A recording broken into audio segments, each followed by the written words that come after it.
Hi guys, please if you can hear me, just drop a comment in the comment section. Good evening, welcome. We had a glitch. I needed to create a new link for this session, so apologies for that. My guest will be joining shortly. Please bear with us. Please, if you are seeing this, just drop a comment.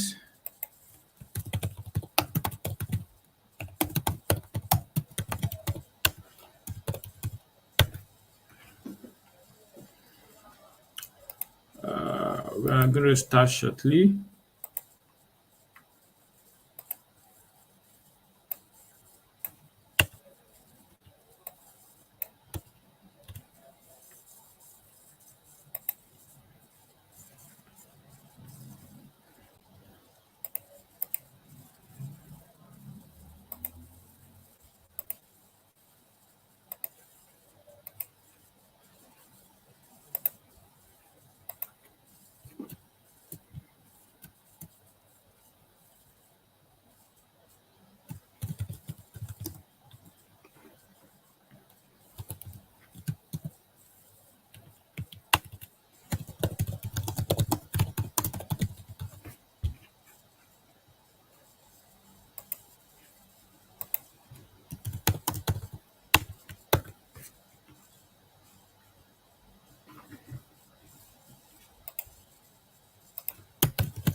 Hi, Shira. How is it going? Well done.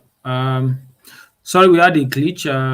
I had to create a new link for us to join the session. So my guest will be joining very shortly. I hope I'm audible. Please confirm if you can hear me in the comment section. Thank you. Please confirm if you can hear me. My guest will be joining very shortly. Apologies for the glitch. Apologies for the delay. Okay, great. Thank you. Thank you so much. Thank you so much. Thank you so much. So while we wait, let me remind him again. We are waiting. We are waiting.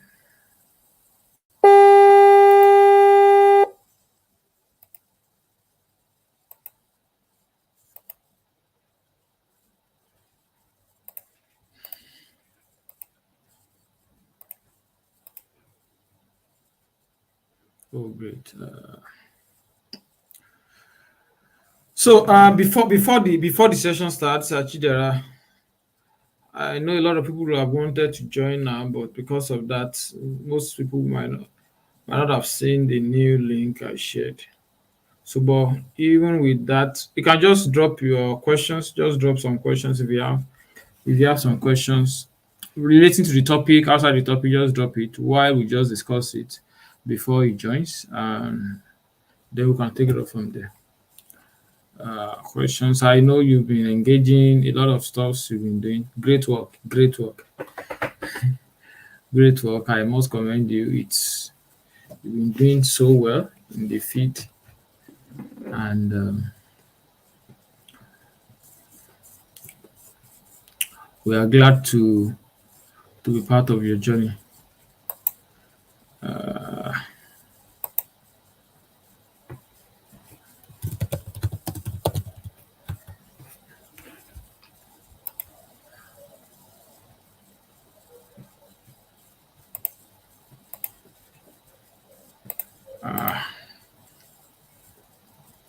I just hope he joins very soon. I had that issue with my audio the other time,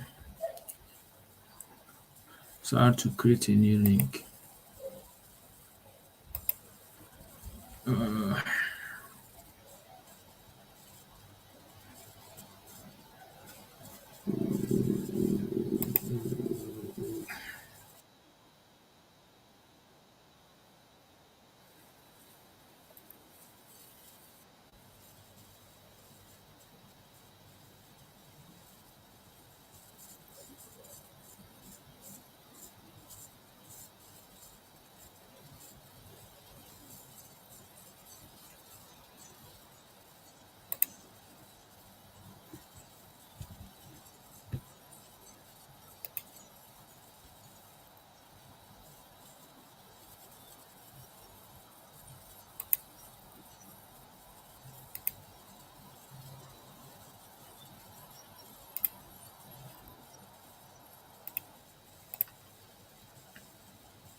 Okay, my question is basically related to data normalization. Is it every large data set that has to be normalized?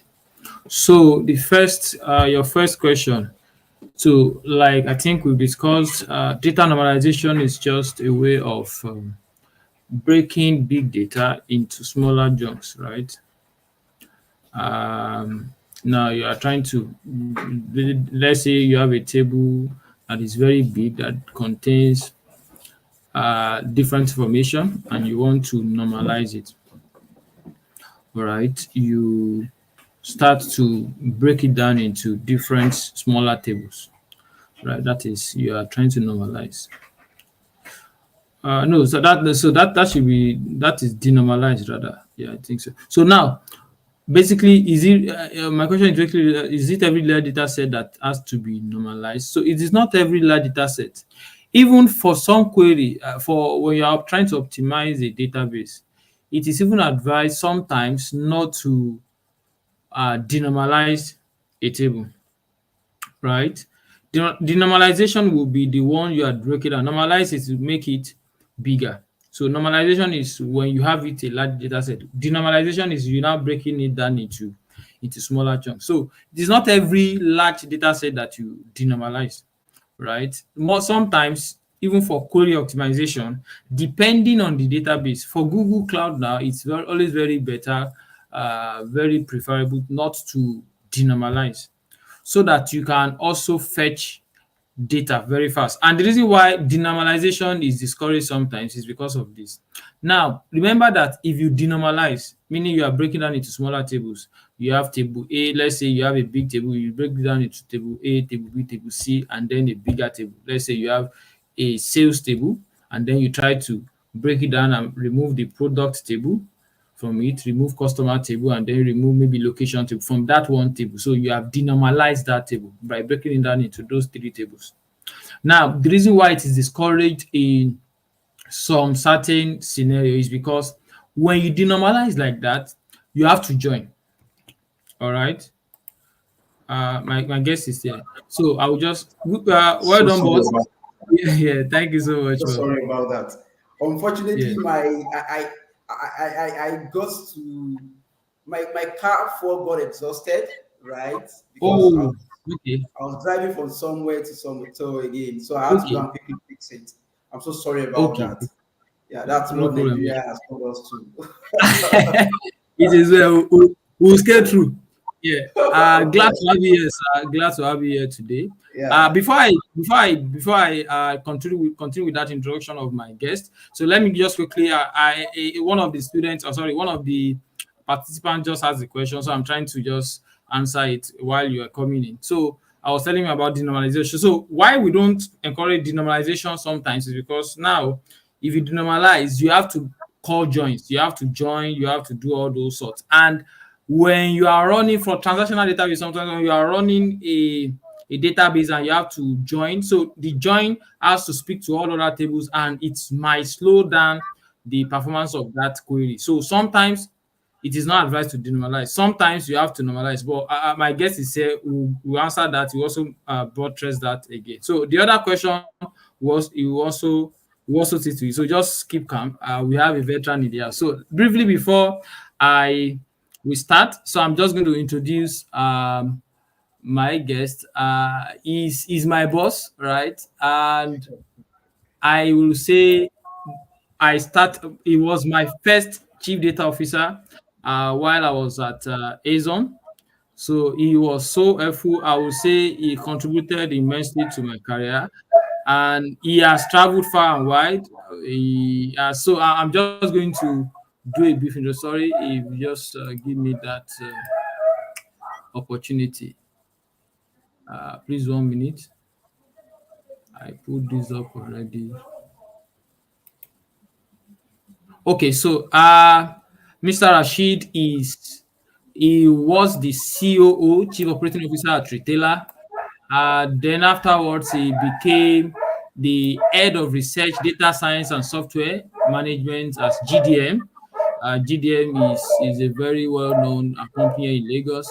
Then he became the chief data officer at Zezon Tech. as the chief data officer. Then later on, he also joined. He was a member of the board of directors.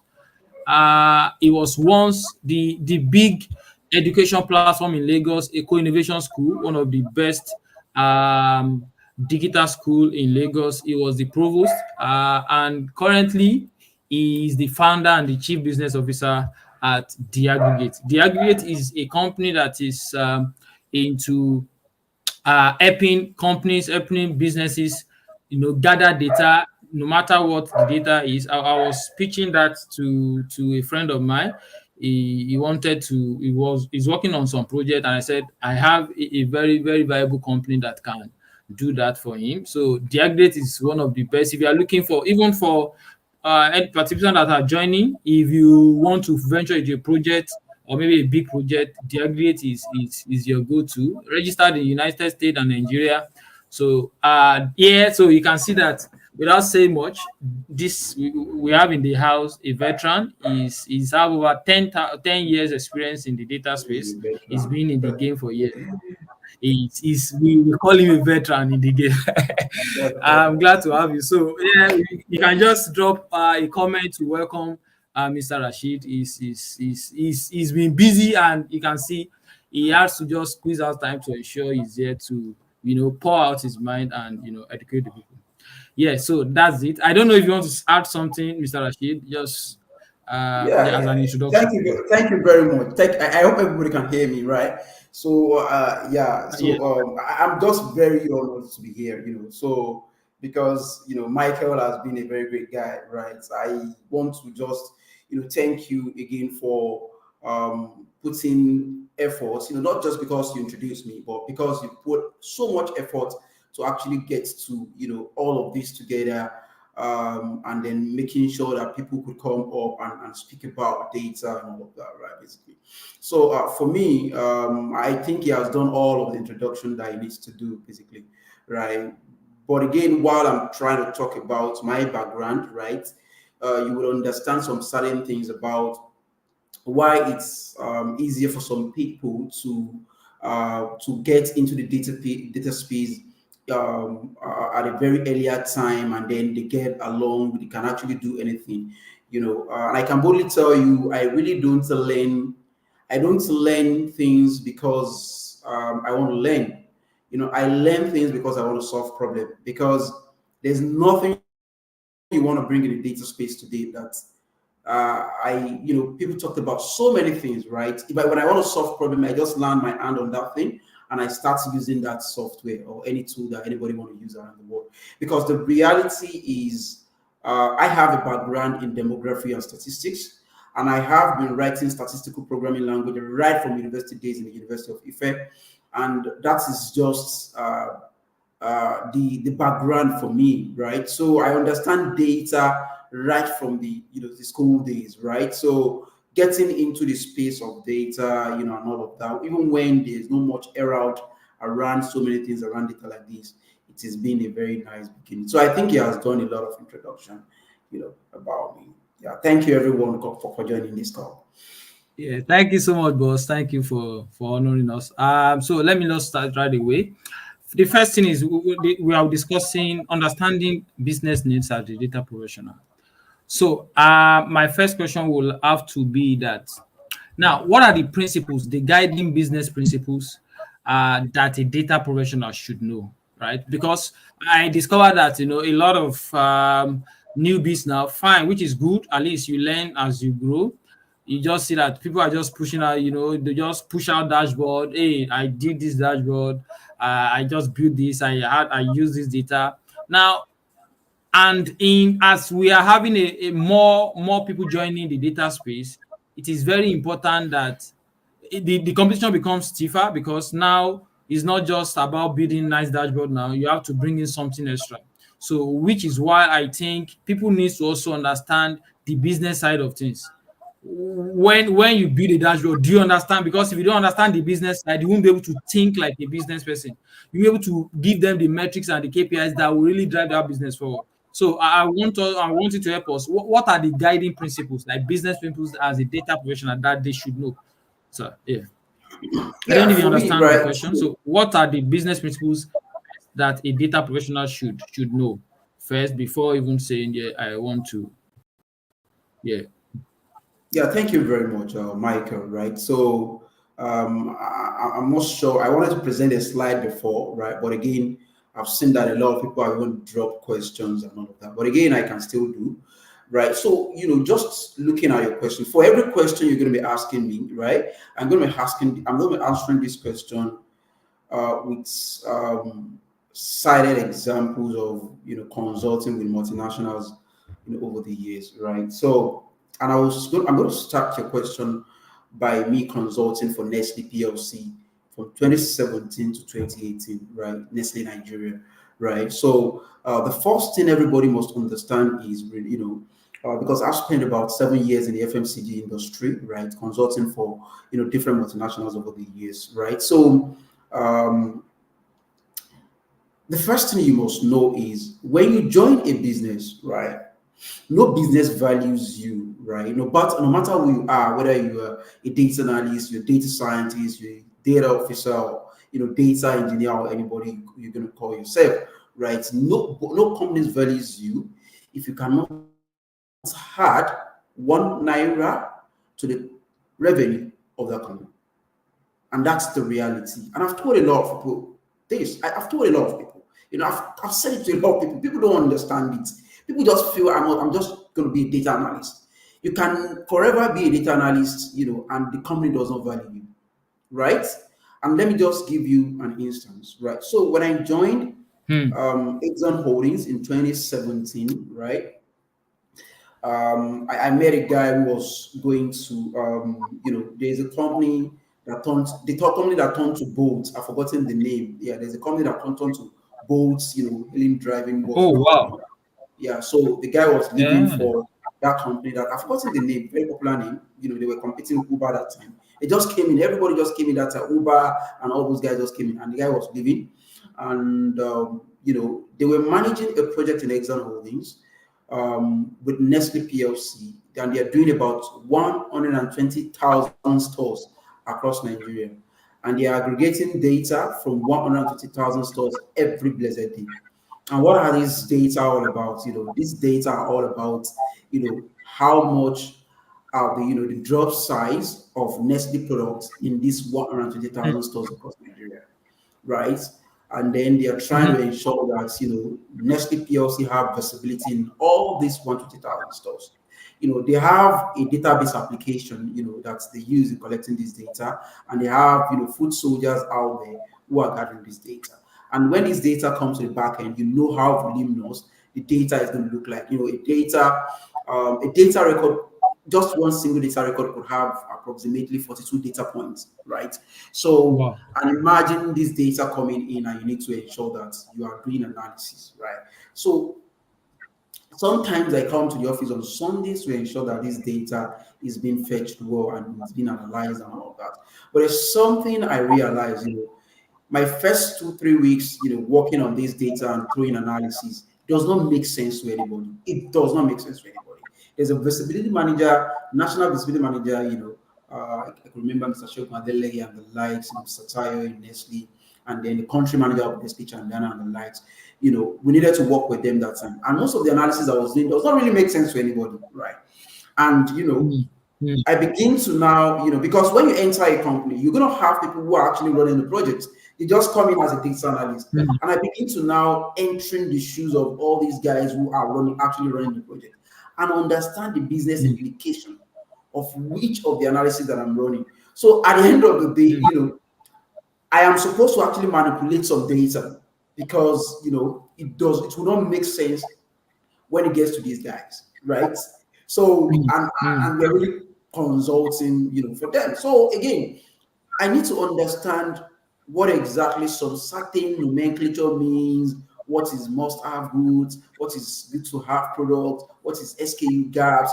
I need to Mm. understand everything, which are basic parameters that the company has set as a standard for every store in the neighborhood and open market, for Nestle, right? And that's, numbers coming Mm. together, and those parameters, comes down to give Nestle what exactly is the value of a store. One, for that store to get rewarded, to get reward, for to know what volume does that store contribute to the value of sales. Because at the end of the day, right, whether it's Tesla, whether it's Microsoft, whether it's Google, whether it's AWS and all that, right, whether it's Amazon, the most important thing for any company out there around the world is sales. Forget about all you do. Forget about Power BI. Forget about Tableau. Forget about anything that you're doing. The ultimate goal of any company is to get revenue because that's where they're going to pay you. So again, I need to learn all these things. I need to learn all the set parameters. I need to now put those things into what we call, call outs. We call them call outs in the presentations, right? Defining some of these call outs in the presentation makes my analysis now, something very, fantastic to, the country manager of Nestle PLC, to Hmm. the sales director, to the national visibility manager. And I became like and that was the first time I was trying to build a one-pager dashboard in Excel, basically, right? There were not much people who were doing Hmm. that in Excel that time. We talk about 2016, 2017, guys who are even creating communities now, bigger communities now, are just joining the data space then, right? So, and then I have been engaging multinationals to help them see data, out. So again, the bottom line is the guiding principle is understand every business parameters that leads to sales Hmm. Hmm. and I analyze get your that. data, Hmm. based on that. So if you cannot tell a story that tell people how to sell, man, you're not doing it. Hmm, hmm, hmm. I hear that. Understand every business parameter. So if I get that right now, meaning every business has its own specific parameter. So you don't just come in as a data analyst and then treat every business. Oh, I've built a dashboard for company A. Let me build a dashboard for company B without first understanding the business principle guiding that company B, so that you build something scalable and something useful for that company. Yeah. Thank you So so just much. to Thank you just, so just to much. buttress that, Michael, right? Hmm, I'll just give you a very clear example of what you just said now, right? I hmm, have managed Friesland Campina, Nigeria. I'm currently managing them. We're doing about 173 modern trade stores across Nigeria with them hmm, now, right? Gathering data from all the stores. We fire some time to get some things done as well, execution and other things, basically. Right? And what am I trying to say? hmm, Right? I've managed Nestle, I have managed Friesland Campaigner, three different cycles and with cohort of people who have worked in Friesland Campaigner. And I can tell you, these two companies are dairy company. They are dairy company, right? They produce milk, beverages, and the likes. And I can tell you the business parameters of Friesland Campaigner is completely different from the business parameter of Nestle business. And you have to just do all the analysis based on what every other person understand to get them to where they could sell.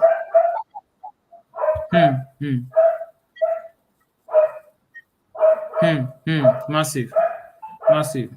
I hear that. Thank you so much for that elaborate explanation. And I want to believe we are getting something already. I'm also learning. Just ensure you are not just building out anything. That's one thing. Ensure that you understand business parameters before building out anything.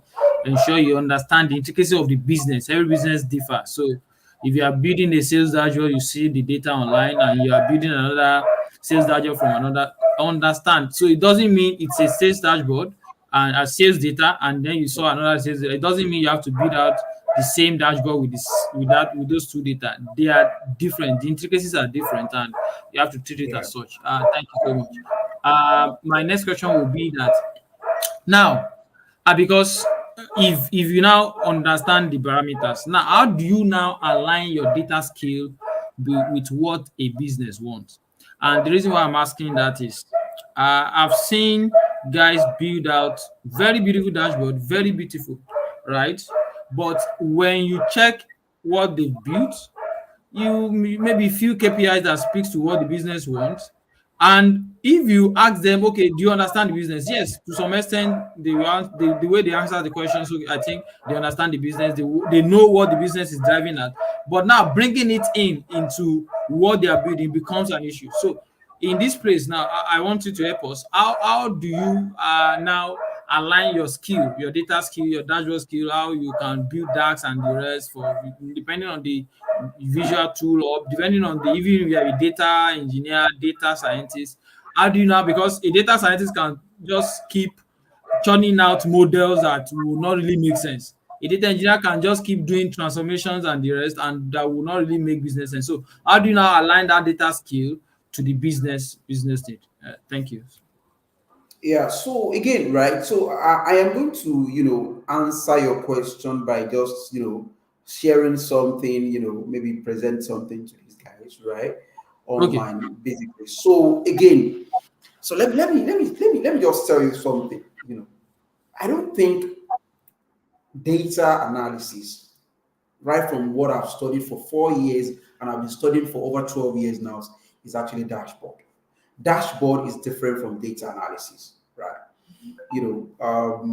I've trained so many guys around the world, and I don't think doing dashboard is called data analysis, right?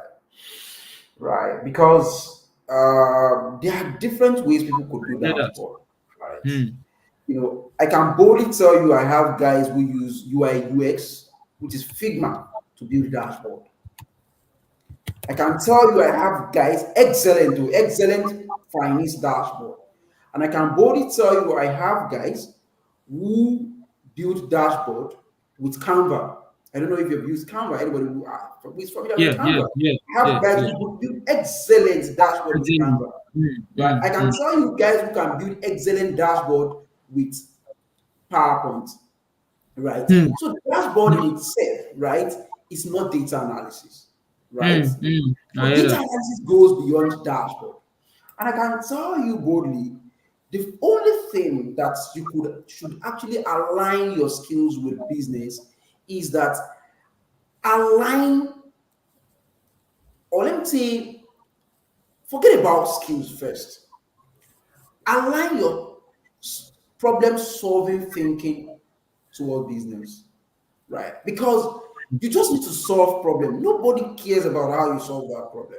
Hmm, hmm, And, hmm. and the reality is, I can boldly tell you, 80% of top management, leaders really do not have 20 minutes to be looking at dashboard.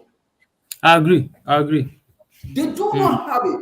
I am a hmm, founder. I am a leader. I've done it hmm, over and over and over.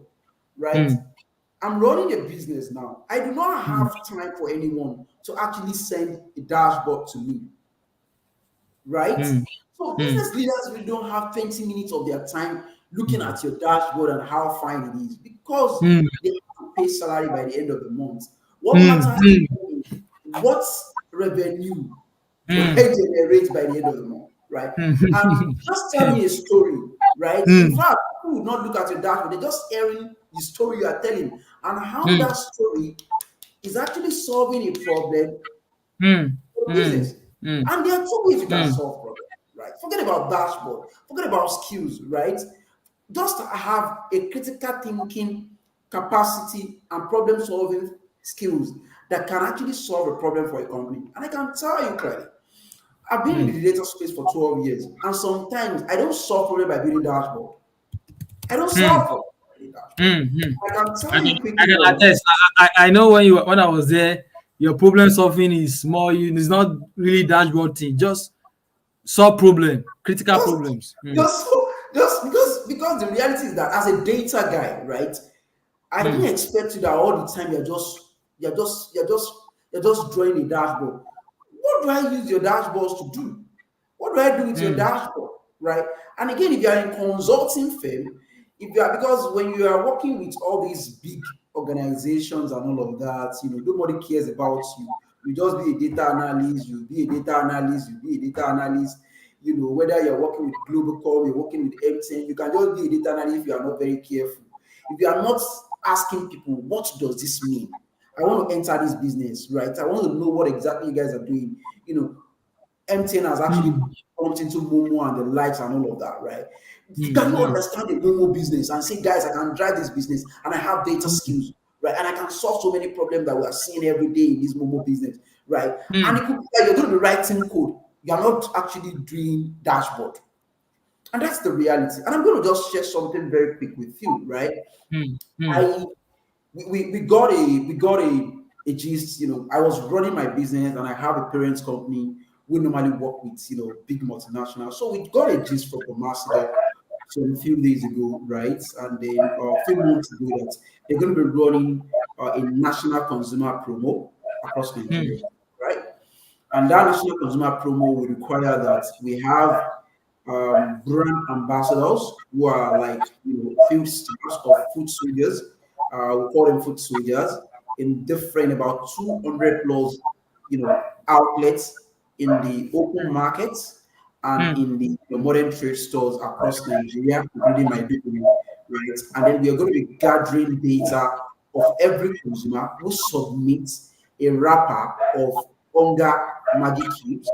And then when the data comes in, they want to be seeing the data, extract the data, and ensure that the data is used for a drug, right? mm, Certain things that happens, right? And I know for sure that having 200 human beings on the field, right, gathering data, first of all, there will be a lot of errors. And these are people that are not as cerebral as me and you, who are working in great organizations and all of that. These are full soldier, someone who just finished an OND, who just quickly want to do a contract job and the likes. And he really doesn't care. He doesn't see far. He doesn't see the end result. He doesn't see how a very simple mistake, very like just one mistake, how one mistake could how affect, long you can right? go? Could have a real Mm, effect on the entire goal of that business, right? The first thing I had to do is the system they're going to be using to gather this data. I needed to first of all write some, simple syntax to ensure that data is well cleaned from the field. And this is how you're solving problem. And this is what is even called data science. Data science is all about you doing something, a great job, from the point where the data is collected, because that's the source of the data.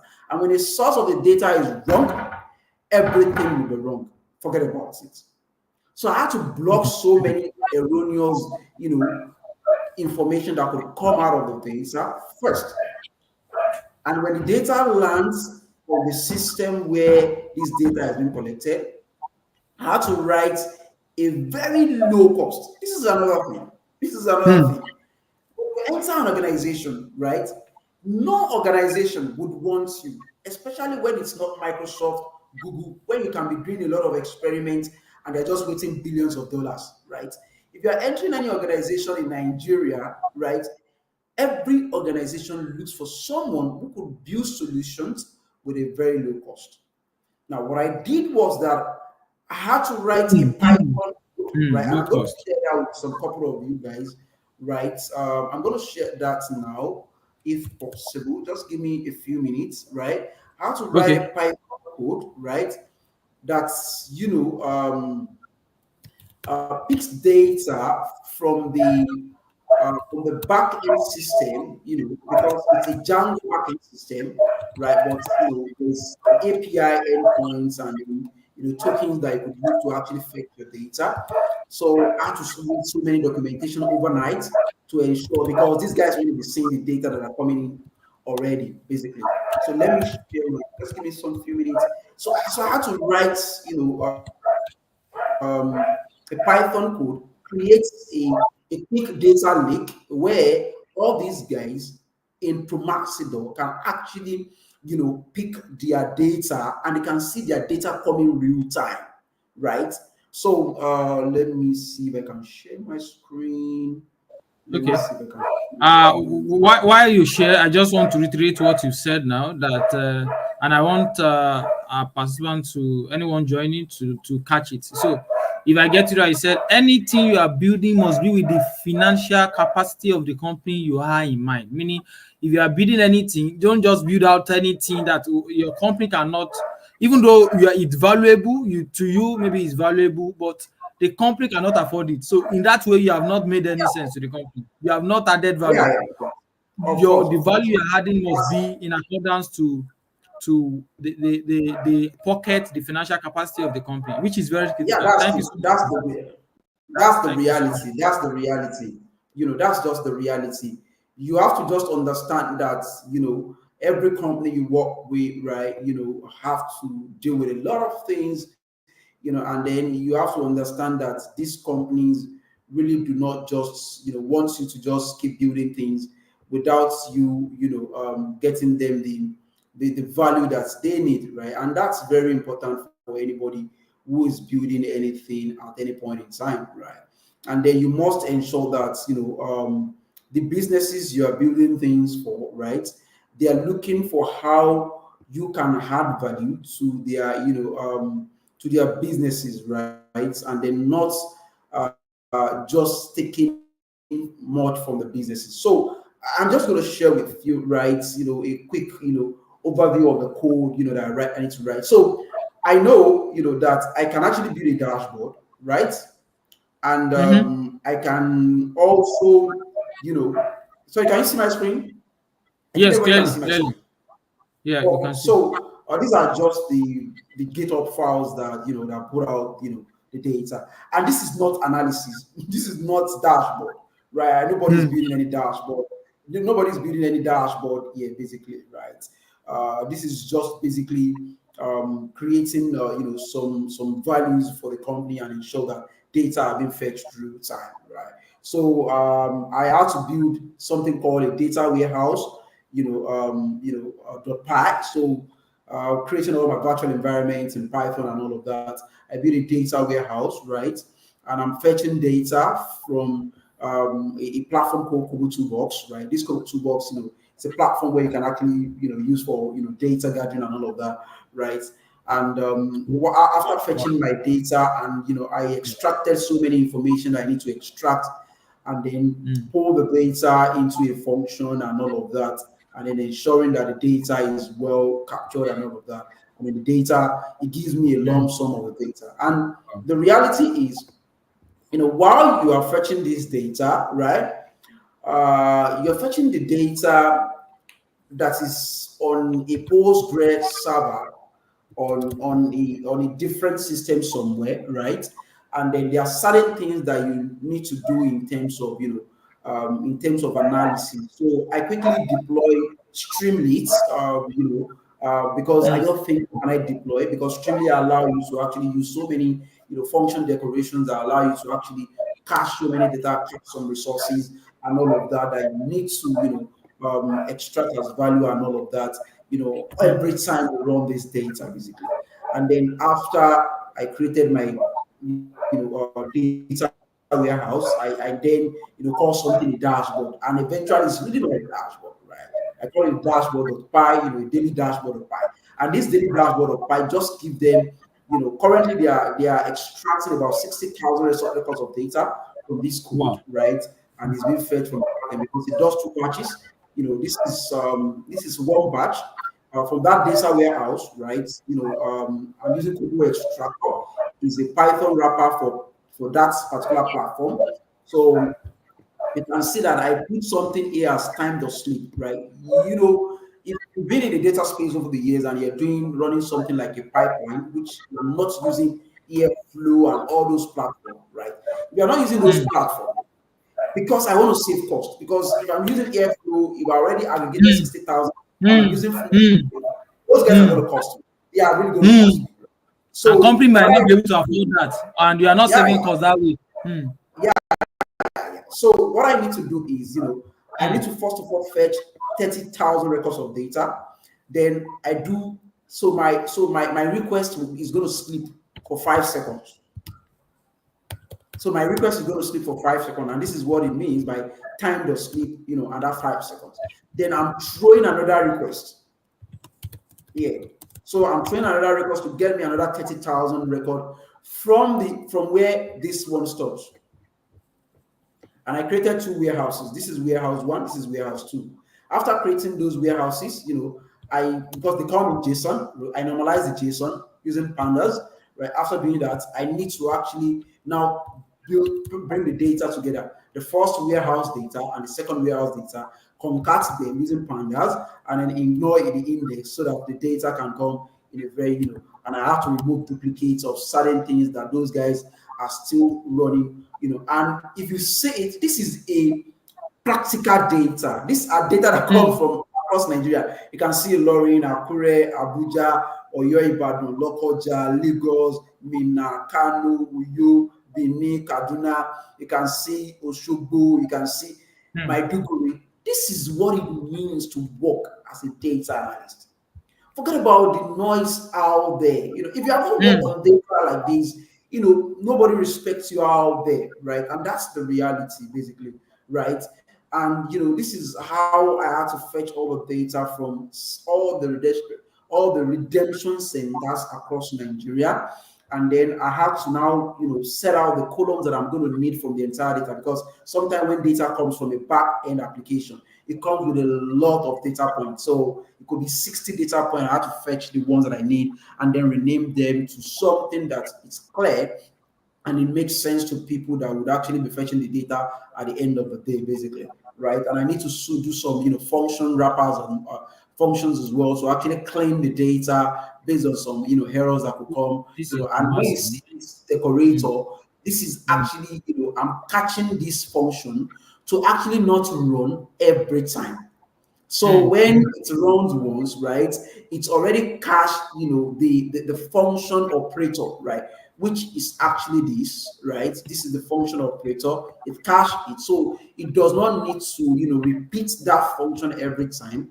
And then it's on persistent disk, basically. You use this persistent disk when you're actually doing something around large language model as well. That's when you use Chroma DB and the likes, just to ensure that, the AI does not forget, right, what exactly you are trying to tell him to actually understand. So if you throw something, the reason why we use persistent disk is because when you throw something to AI, for him not to forget, you actually use persistent disk so that it saves it in the longest memory so that it doesn't forget this function, basically. And then I'm doing some sort of quick cleaning here and all of that. And then I use my exception, of function, which is the connection error. If there's no internet on your system, because this is not dashboard. This is an application. It's an application, right? It's a, eh. it's a web app where you log in. When you log in, you now see the data, right? So that's how it works, basically. So this is not a dashboard. So when you don't have internet, right, it tells you, some certain information and all of that, right? And then it fetches the data for the company. I'm going to probably show you the back end and what the data looks like at the end of the day and all of that as well. So, and that is just, a quick overview of what exactly you could do, and then if I take you to the daily dashboard itself, where the data, everybody now see the data and all of that, right? You could come here and then very simple code that really doesn't take much of your time, right? So I need to call the warehouse where I have created the warehouse that is here, right? I need to call it in the daily dashboard of Pi. And this is the warehouse, and then this is the function that was inside. So when I call that function, I need to call some, then I can now start doing dashboard, start doing, some plots and all of that in Python, right? And all of that, right? Then I need to, because Streamlit allow used to actually do some HTML and all of that, HTML and CSS, and I need to do some simple HTML, to actually just ensure my backend dashboard makes sense and all of that. And then you can actually use Python Pro to actually evaluate the total number of certain things, just some metrics and all of that, and then turn those metrics into something that can actually quickly show them just maybe two metrics about the data, and then you give them here. When you come down here, I then give them the entire data. They can now fetch the entire data from here and download their data and use it for kind of analysis they want to do. So this is how you solve a problem for some certain companies sometimes, and it's not just dashboard. So again, right? So it's just to answer the question. The question is basically you need to have a very robust skill, right, in the data space. So when you see people posting Tableau, I just look at it. What do I use Tableau for? Some company does not need me sending Tableau to them. dashboard to them. When I see Power BI, some company does not need me sending Power BI to them, right? Some company just need Mm, Excel. They just need Excel mm. from you. Don't disturb me. Just give me Excel. You can be solving your Power Totally true, BI exactly. dashboard. Just solve it, right? So and that is just the reality about it. And the bottom line is, right, understand the business. And I can tell you, all of these things that I did it in less than 2 weeks because I understand the business, right? Business. And I have experience in the space, right? And that is just one thing that you cannot take away, right? Experience of someone in an industry. If I enter any industry now, I will never sit down with any data analyst. I'm looking for guys who have experience, who are on the field, who have spent so much time in that industry. To I don't care who your gain. I don't care Mm, who a data analyst is basically. mm, mm, mm. Even for the fact that I'm a data guy, I don't Kai, want to sit Kai, down with any data guy. I Kai, just want to sit Kai. down with the business guy. How far? What Where do we make money? How do we make the money for the intention? company? How does it work? Mm, mm, mm. And that's things, yeah. All right, so like, yeah, this is so much of knowledge. Is so much. I just want to quickly buttress, and that was why I'm dropping those nuggets in the comment section. Now, and I just want to when you mentioned that it's not about dashboard, it's not what you just showed us now. A lot of code is high level technicality and the rest. So, and I could remember one of my students is here as well on this meeting, and I could remember during one of my sessions with them, I think in Excel session, I told them that there was a project I worked on where I was explaining how you can split, how you can, we worked on a project that time with like demography project that we had to split an address. We turned an address into state LGA local government address. Remember now? So I was now giving them. So I was writing some Excel code, and I was like, wow, this is massive.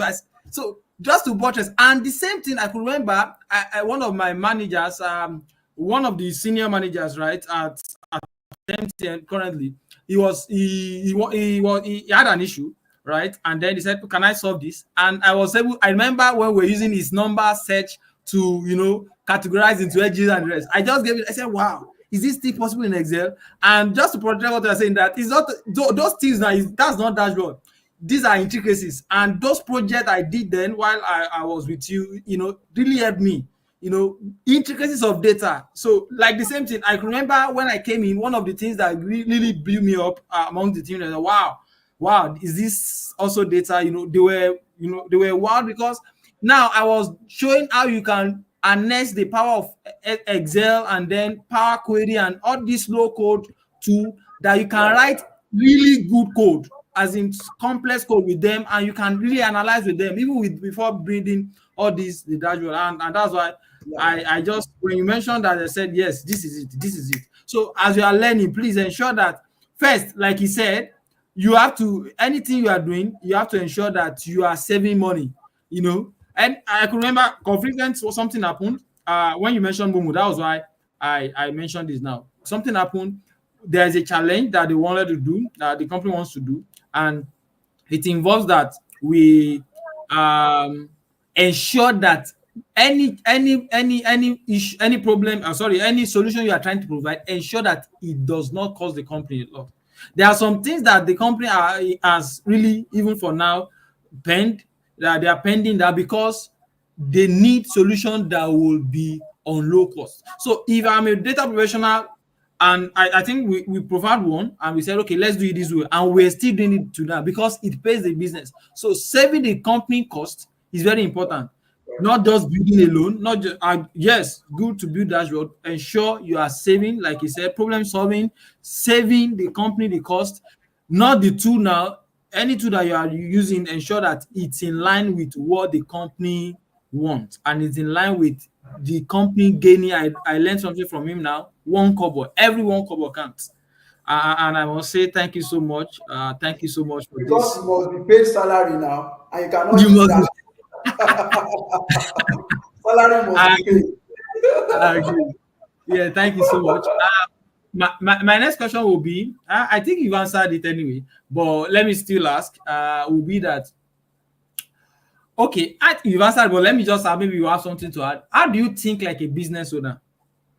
Because I know you've answered because relating to when you understand the business, but again, there is a standpoint of a business owner. There is a way a business owner will think.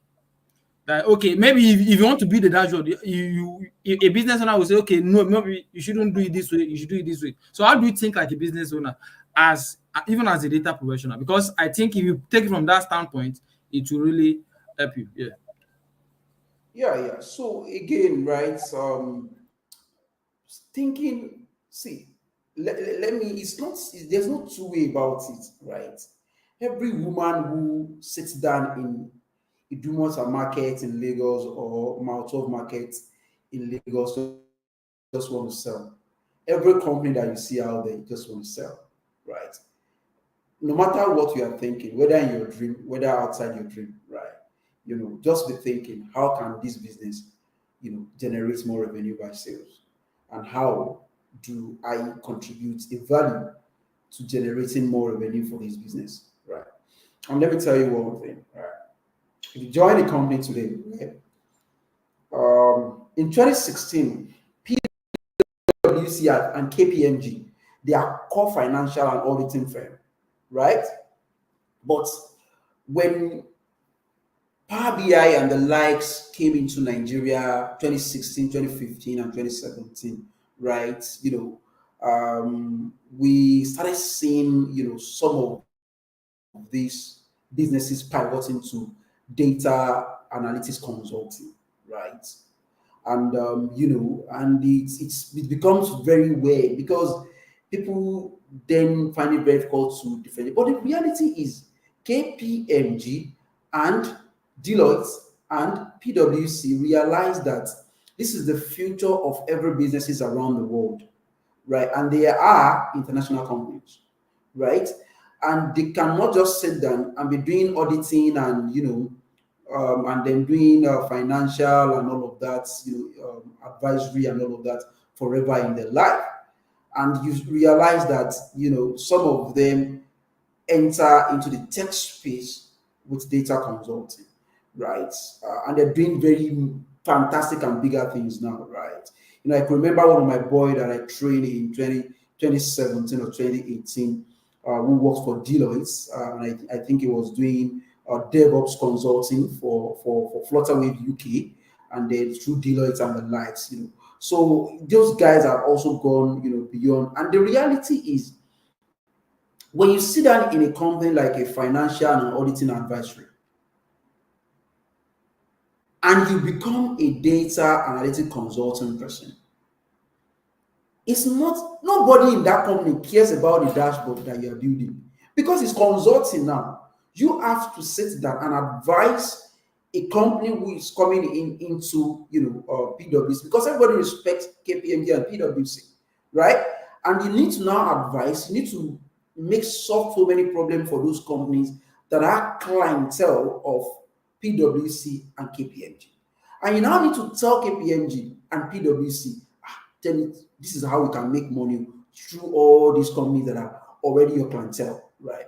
Because at a point when these companies were venturing all the way, pivoting into data consulting space, they already have thousands and millions of and pools of clientele that they serve through financing, finance and auditing, right? So when you now tell them, oh, this is how we think we can make money, they begin to respect you. They get promoted easily, and they put people under you, and that's how you just create or set a career goal in any business.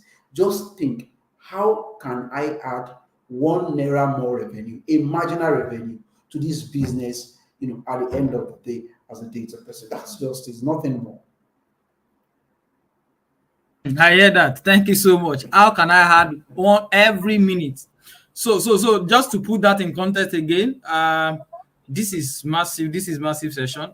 Let's see if I just want to give like an example to buttress what he say now. So for example, how can I add 1 naira? So you know that I want to add 1 naira, and as a data person, you can't go. You are not the salesperson. One of the ways could be that there are loopholes. So I could remember there was a project when I was with Relief after, you know, when I joined, there are a lot of loopholes, right, in terms of from the sales agents. So some of them do not remit what they sell to the company. So they hit it up, but there was no trace. They couldn't trace the revenue. So they're just okay. We are doing well. We are doing well. But on the last scale, they were losing a lot of money.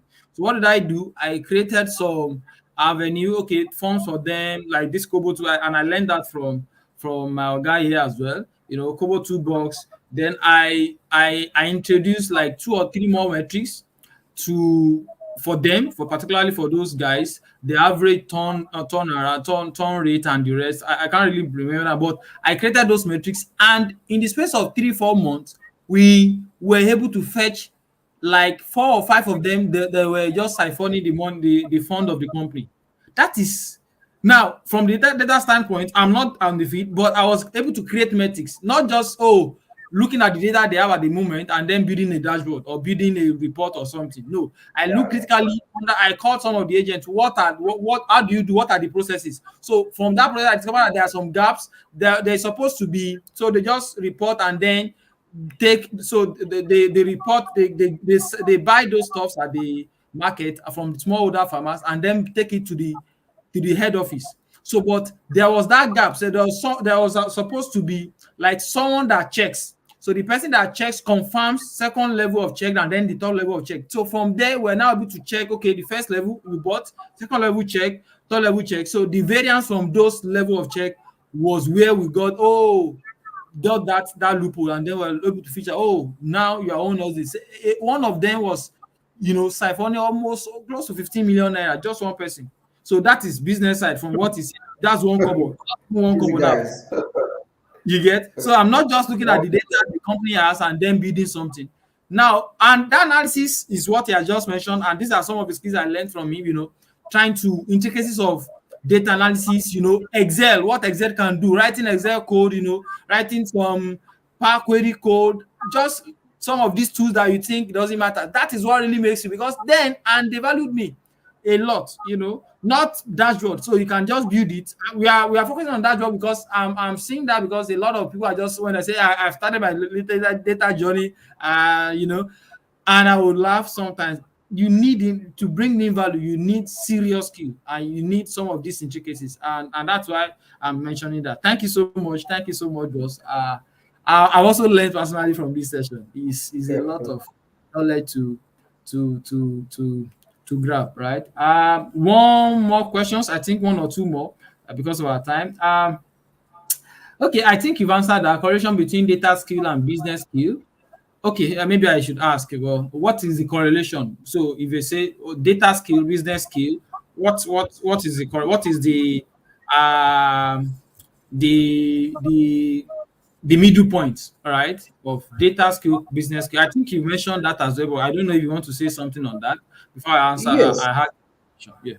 Yeah. So before you join a company, because they before they employ you, you already have some other skills, right? Which you think you have learned or you've acquired somewhere, right? So I think when you then get into any business, right? The middle point for you is to now establish what exactly are what exactly are the business overview.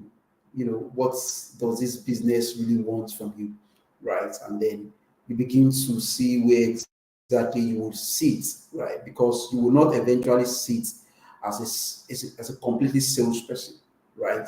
And I could, just give you an example. I have one of my guy that works with me in 2018 as well, or 2017. He moved to, in fact, he was one guy, who is a friend, a senior friend who works with me via now, BS off now, right? So he called me and said, okay, I want you to come in and say, oh, bro, I'm doing a lot, where I'm currently, but I have one guy who can actually come in to help you guys here. And the guy has been with the company. Even the person who brought him in has actually left the company. has been the company. And at the point in time we're talking, and he said he wants to leave the data role in the company and go into sales, right? So in the same company, he left the data role for a certain period of time and go into sales. And he was doing like raw sales, right? He was driving around and understand what all those guys who does sales around, Lagos, experience. And then he does that. I think he did that for about 1.5 years now, and he's back to the office, and he has a very higher role now to play. And then he is now even looking for more data analysis that could actually work with him in the business, right? And what am I trying to say? What I'm trying to say is you would have skills when you enter a company as a data guy, right? The next thing you need to do is, what do you need? You cannot completely be a salesperson because that's not your career goal. You cannot completely become a marketing person. That's not your career goal. You cannot completely become a business development manager. That's not your career goal, right? You cannot be a chief financial officer. That's not your career goal. But you understanding, what is required of you of the business, right? It's where you actually create a level of equilibrium from the business angle and the skills you are learning, right? And let me tell you one thing, right? You can be in Money Point, for instance, and remain data analyst for 5 years if you do not sit up and say and challenge those guys who are also managers and business guys, right? That I can really do what you guys are doing. What are you I've guys seen talking people of about? 15 years. I've seen Yeah. 15 years later. So, and then what they would be looking at is that they will say you are only a support to the business. And when you Mm, remain mm, a support for to mm, any business, nobody cares about you because you will remain that support forever. And that is very, very important. If you remain a support for any business, you are just like a cleaner. mm, You are more or less like a cleaner, who just come to the business, clean the office, and go back home, right? So if you mm, when you begin to look at the business holistically, right, and mm, say, guys, this thing we're doing this way, and then they begin to bring you into the top management discussion to say this is it, our data guy, right? But he has contributed a lot of value to the business, right? And we need to ensure that he has more value and all of that. And I would think that because people really don't pay for skills anymore. People pay for how much you can think critically and solve problems. And that's mm, just mm, it. mm, Right? mm. Because in the data space now, I can Saturated. boldly tell you, millions and millions of people can build dashboard. Saturated. A lot. Challenges everywhere. Every. So if you think I'm building dashboard or I can even write Python or I can do anything, is what pays you in any organization. No. In one single day, Google sacked all the Python developer that does all Python documentation on Google. One day, forget about I am a don't just brag too much about anything that you know as skills.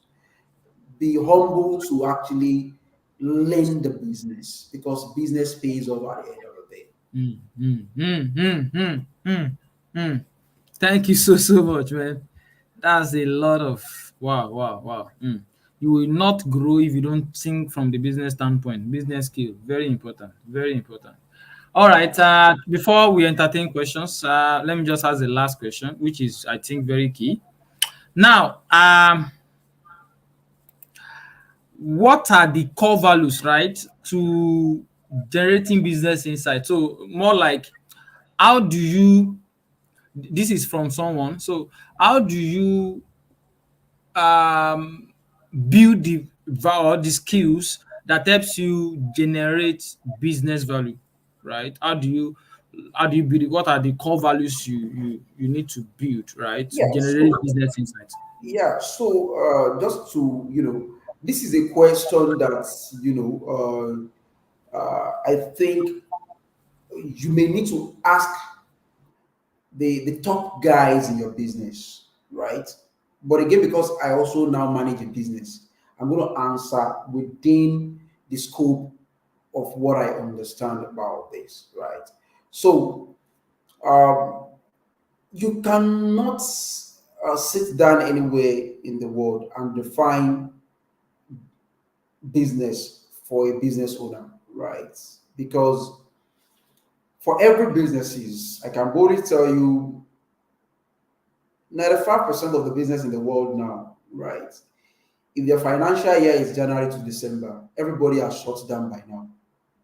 They're planning for next year, right? There's something we call business plan. We do Hmm. that for 3 months. 3 months. We do it for 3 months. So don't think it's just only data we are doing, right? When it's October 1st, which is Independence Day in Nigeria, every business, almost 5% of the business in Nigeria starts the following year planning. Hmm. And that's where you now hear them, they say they're going for retreats and all of that. Most of the time is to think about what exactly are we planning next year. What next? So Hmm. yeah, so the best way you can actually get yourself into any business is to be part of the plan of every financial year of a business. Because by 2025, MTN, Globacom, Nine Mobile had a new plan that is different from 2024 plan, right? Chevron, um, Total, and other businesses are already planning for 2025, which is a different plan entirely. Tesla, Microsoft, Google, OpenAI already starts planning. So you need to be part of that plan in one way, directly or indirectly, to be able every financial year to be able to see how you will be able to contribute value to the core business value. Because in a business plan, you do all sort of things that tell you what we call business drivers. There's something we call business drivers. Yeah, the business drivers determines how you will come about with your analysis. In fact, in your dream, if anybody wakes you up, you know the kind of analysis that drives the business. So that is just the simple truth about that. But you can again ask so many people who are top business managers in your business. They're going to give you some values around this. Thank you so much. I think we can receive questions now. There are some questions here briefly because I want us to close in 5-10 minutes because of your time as well. So, one of them is how do you leverage on data? Afolabi is saying, how do you leverage on data space with limited job opportunities and learning resources? How do you leverage on data space with limited job opportunities and learning resources? I think he's trying to say, with these limited resources and the limited opportunities because of a lot of people, how do you leverage your skills and the data, what we have in the data space? I think that's what he's trying to say. Yeah. So again, right? So first of all, right, if you are not currently working anywhere, right, Mm. we'll answer the question very briefly into it. If you are not currently working anywhere, right, approach any company that you know, right, and look at some of the things that are problems within their industry. You can actually even do a freemium for a company that, please, I'm going to solve this problem and build something for you, right? Mm. Whether it's a dashboard that you know how to build as well, whether it's you helping them to solve one problem, right, that relates to data, right? Whether you are even helping them to build a data culture, do it for free and do a free trial subscription for 3 months or 2 months or 1 month and tell them if you like it, they can bring you in. That is one. If you're Mm. already employed and you want to change your business to another business, right? One thing is, right, any business that you are going, that you are approaching or you are pushing for, right? Um, ensure that you have so many things that you have done in your portfolio that aligns to those businesses, problems that you want to solve.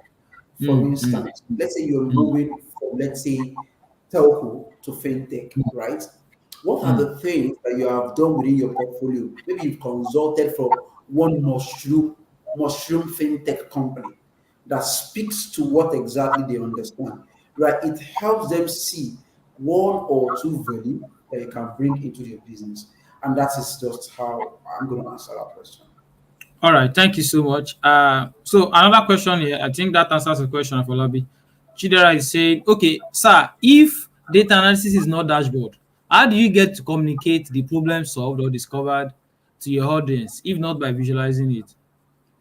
Yeah. So, So again, I have mentioned it that don't just get fixated about dashboard, right? Dashboard is very important, basically. Dashboard is very important, right? I'm not saying data analysis is not dashboard, but again, don't get fixated about dashboard. And there are many ways you could actually communicate. I know guys who use, when they were in GTB, right? Who he was working with cyber security guys, they do POC analysis and the likes, and he uses Linux, Linux to do data analysis. mm, So, mm, and then communicate this to the cybersecurity guys. So he is actually a cloud monitoring guy. So he uses Linux to communicate to cybersecurity guys.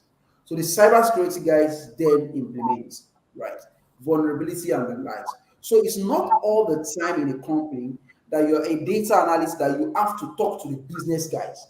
You might actually be talking to other professionals in the business, and you're contributing your values, right? And you work within their team basically. And that's just the reality about being a data. So, but dashboard is also very fantastic. You can build dashboard with anything basically, right? And then you can tell a story with your dashboard and ensure that you're not just building dashboard because you want it to be fine, right? Build dashboard because you want to tell the business implications of certain things, certain metrics that are on the dashboard.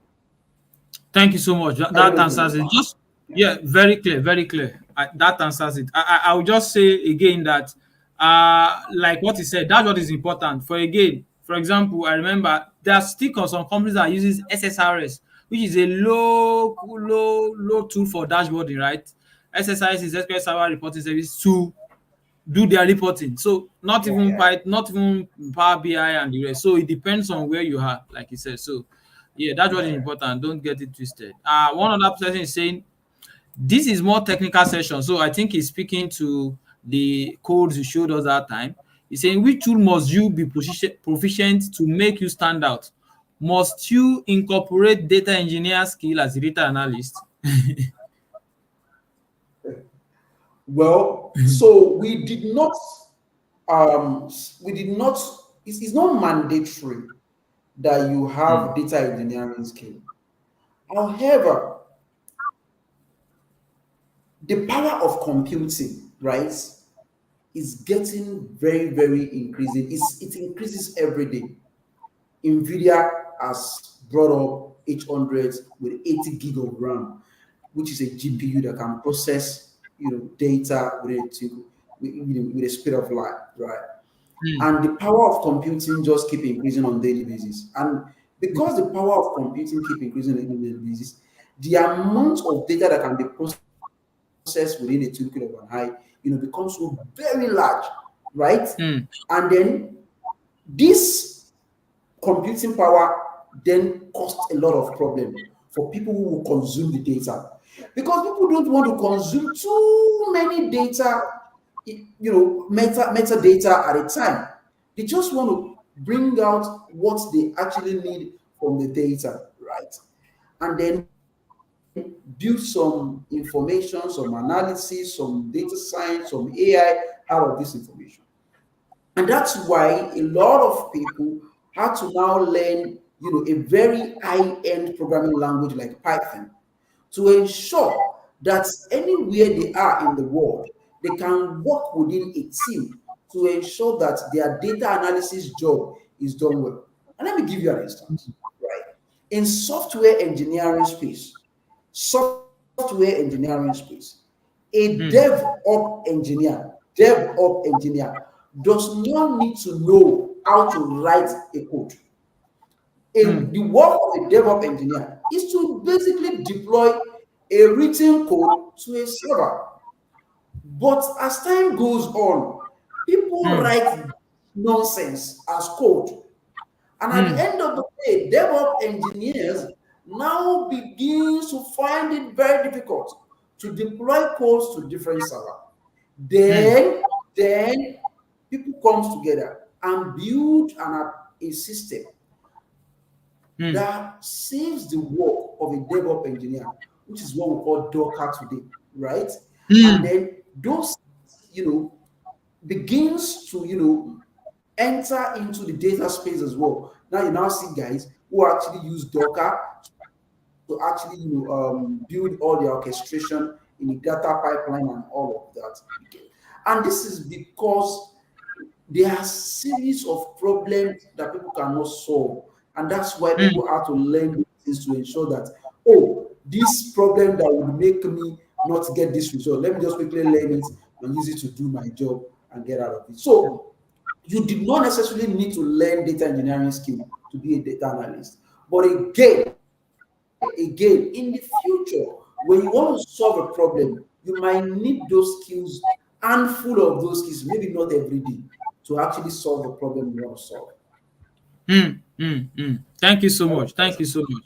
Thank you so much. I wanted to say something just to add to this, but I think that settles it.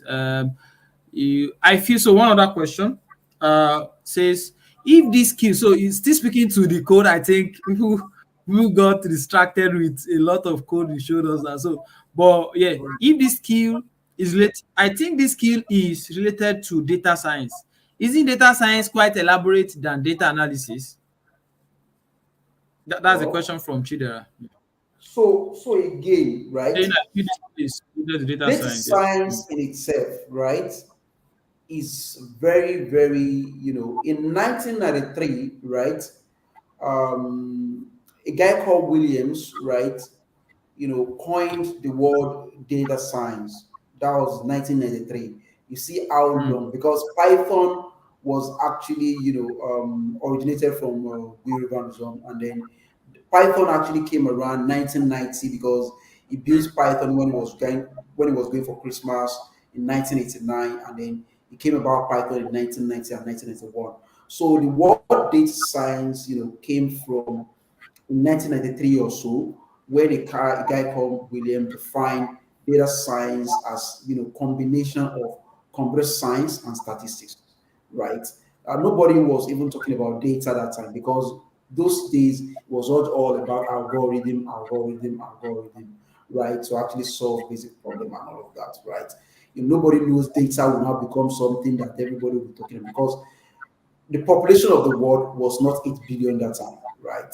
mm, So data becomes very, very big when the population of the world is also very, becoming increasing and all of that, right? So because there is an and of computer science and statistics, it makes data science becomes more elaborate, right? It's beyond just data analysis of writing Power Query or M Query or DAX and the likes, right? It goes beyond you building, an AI applications and then, natural language processing and a whole lot of things, going into deep learning and all of that. So that's why it is more elaborate, basically, right? It's not that it's much more important than data analysis, but it's actually elaborate. It's elaborate because you need to learn mathematics, you need to learn statistics to ensure that you build an accurate model. That's just it, basically. okay, so in a nutshell, because what she's trying to say is that she's like, okay, I'm into data analysis. Will I need all this as a data analyst, or all that you showed us? I don't need it since it's more of data science, because that's what she's trying to say. That okay, I don't I think that what. Yes. So Mm, if you're a data analyst and you really don't want to go beyond just analyzing data with Excel and any visualization tool. You may not need all this because companies would forever need someone that can just give them a very low hanging fruit result within a twinkle of an eye, right? You may not need all these things unless you want to start venturing into cloud computing, or data science, machine learning, or ops. All right. So thank you so much. This is someone just asked me this now. So he's saying, "Sir, I'm trying to load in a billion. I'm trying to load in a big data. It runs into billions of rows, and I'm trying to load with Python pandas, and it's not running. How do I run this? Do I use Docker or something? So I think this is off, but I don't know. Mm. Okay. So you have a billion. If you have a billion records of data, right? First of all, right, you need to first of all understand that Python is not an orchestrator, right? Python is a programming language, right?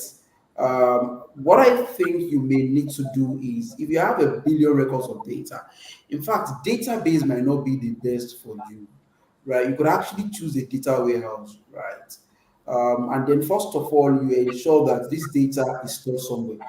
And then it now depends on the format of it. Is it packet data? Is it CSV? Is it a JSON file or anything? Stores this data. If you have it in any form, right? Whether it's if it is an API front data, you might need to just extract the data using maybe Python to actually load the data into a storage. Just get it into a storage first because you are not at this point you are not doing a streaming ingestion, right? So it's a batch ingestion, right? So and if it's not a continuous batch ingestion, you can just load that data once into a storage.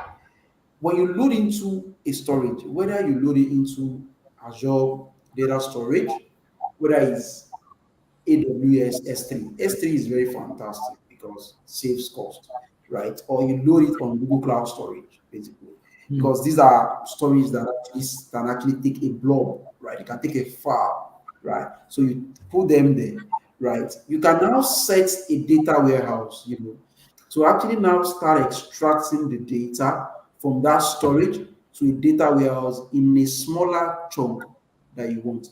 And then almost every data warehouse now has a sink of a SQL, right? A legacy SQL into all of the data warehouses. You could use BigQuery, you could use Amazon Redshift, you could use, you could use Azure, or Fabric or Azure, or Server Studio and all of that as well, to connect to the data from the server. So you can use different platforms to now engage this data, because those ones are bigger machines, than just writing a Python code on your local file. If you are even loading a billion records of data with Python on your system, man, it's a serious issue. It's a serious issue. It's a Yeah. serious Thank issue. you so much. I think that wraps it up. Thank you so almost an hour, 30 minutes, and it's been a Yeah, session. I know a lot of the people that joined have been wowed, and I know a lot of information has been released. I just want us to ensure that we start making use of it. Information that is not used is not. And information. So just it's not knowledge, right? So ensure that you turn this information to a knowledge and you then start using it. Thank you again so much. Thank you so much. And if you want to, I'm going to drop his handle. His name is Rashid Abukarim um, on LinkedIn. Is you can ask him any question. You can see that he's so vast. Data science, data engineering, data analysis is very vast, and I learned a lot from him, and I know you've also learned a lot from him. Yeah, thank you so much, Mr. Rashid. I'm yeah, very grateful. Thank you for taking out time to share your wealth of experience with the people. Thank you so much. I think that will be my final words. Thank you everyone for joining. A lot we have other series coming up. I know this has been a blessing, And if it has been a blessing, just say thank you in the comment section. Just thank him in the comment section. Everybody, please, just say thank you. Thank you for joining, and see you in the next episode. All right, bye.